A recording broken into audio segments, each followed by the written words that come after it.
The Kakinada super Bazar 61వ సర్వసభ్య మహాజనసభ కార్యాలయం ఆవరణలో చైర్మన్ ముమ్మిడి గోవింద్ అధ్యక్షతన జరిగింది. కార్యక్రమంలో భాగంగా ఎన్నికల అధికారి ఆర్ సుధాకర్ రావు, రిటైర్డ్ అవుతున్న సభ్యులను మరియు నూతనంగా ఎన్నికైన సభ్యులను ప్రసంగి ఆదినారాయణ, బి బాలకృష్ణ, దాలిపర్తి ఆదినారాయణలను పాలకవర్గ సభ్యులను ప్రకటించి సభకు పరిచయం చేశారు. ముందుగా సూపర్ బజార్ సీఈఓ వి శివాజీ గణేష్ సంస్థ నివేదికను వివరించారు. ఈ సందర్భంగా చైర్మన్ ముమ్మిడి గోవింద్ మాట్లాడుతూ గత సంవత్సరం కన్నా ఈ సంవత్సరం అధిక అమ్మకాలు జరిగినట్లు తెలిపారు. 61 సంవత్సరాలుగా సూపర్ బజార్ వినియోగదారులకు విశిష్ట సేవలు అందించడం జరిగిందన్నారు.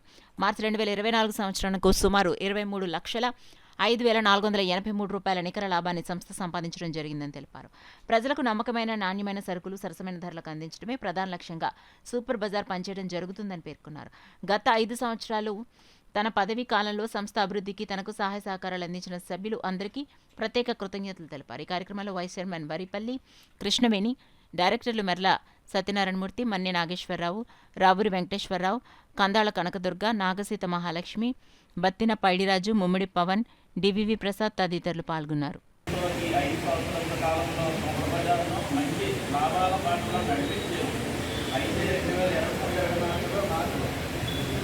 అనారోగ్య సమస్య వలన తర్వాత సీఈఓ గారు 6 నెలల నెలకు సెలవులు కొంచెం అమ్మకం శాతం తగ్గుల వలన లాభం తగ్గింది. తదుపరి 24-25 సంవత్సరాలు అమ్మకములు బాగానే పెరుగుబడి చర్యలు సంతోషిస్తున్నాయి.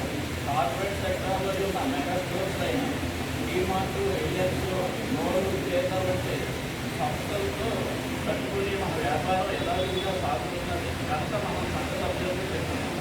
సంఘ సభ్యులు తీసుకున్న అదనం చేసుకోవడం వినియోగించుకుని అందరూ సభ్యులు అదనం చేసుకోవడం వినియోగించుకుని మన స్కోర్లను విరివిగా పెట్టుబడి చేసుకుని కోరుతాను.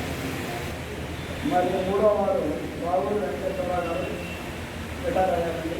వారి స్థానంలో మరి కొత్తగా ఇప్పుడు యునానిమస్గా కనెక్ట్ అయ్యారండి. వారు ప్రస్తుతం చదువుతున్నారండి. శ్రీ రాజమండ్రి వెంకటపతి ఆదినారాయణ గారు ఇక్కడ ఉన్నారనుకుంటున్నాను. రాలేదండి. అదేవిధంగా శ్రీ ప్రసంగి ఆదినారాయణ గారు దయచేసి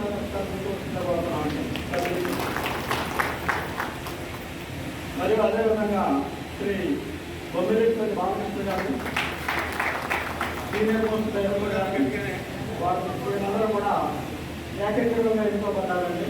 మరి వీరికి అంటే ప్రస్తుత భావన ఈ నెల 30 వరకు ఉందండి. వారికి కాలపరిమితి 1-10 నుంచి కొత్త పాలక వర్గం ఉంటుంది.